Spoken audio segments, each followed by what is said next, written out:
Islamic জ্ঞান হোক কিংবা কনভেনশনাল জ্ঞান হোক, জ্ঞান অর্জনের জন্য তিনটা বিষয় অপরিহার্য, এটা আমাদের খেয়াল রাখতে হবে।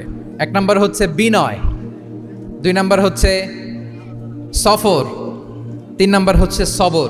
এবার আমি জিজ্ঞেস করি, তোমাদের মুখ থেকে আমি শুনতে চাই, বলো জ্ঞান অর্জনের জন্য অপরিহার্য বিষয় কয়টা?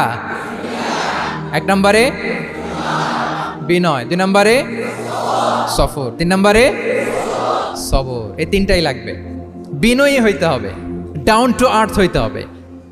বিনয়ী না হলে, মুতাওয়াদি না হলে আল্লাহ তাআলা এলেমের নূর দিয়ে ওই ব্যক্তিকে ধন্য করেন না। বিনয়ী হইতে হবে।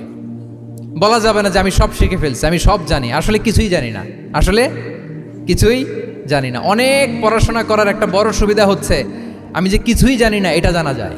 যারা অনেক পড়াশোনা করে, গভীর জ্ঞান অর্জন করে, অনেক পড়াশোনা করার একটা বড় ফায়দা হচ্ছে যে এটা জানা যায় সব শেষে যে আমি কিছুই জানি না। আবুন নাওয়াস একটা চমৎকার কবিতা লিখেছেন। উনি বলেছেন, ফাকুল লিমা ইয়াদদাঈ ফিল ইলমি ফালসাফাতান হাফিজতা শাইআন ওয়া গাবাত আনকা আশিয়াউ।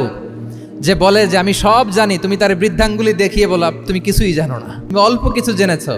মহাবিশ্বের অনেক রহস্য তোমার কাছে এখন অধরা, এখনো অধরা, অজানা। ওয়া ফাওকা কুল্লি যী ইলমিন আলিম।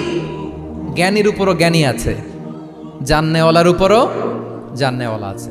তাহলে বিনয় যেন আমাদের পোশাক হয়, আমরা যেন বিনয়ী হই। আমরা যার কাছ থেকে নলেজ নিব, ইলম নিব, তার কাছে বিনয়ী হইতে হবে।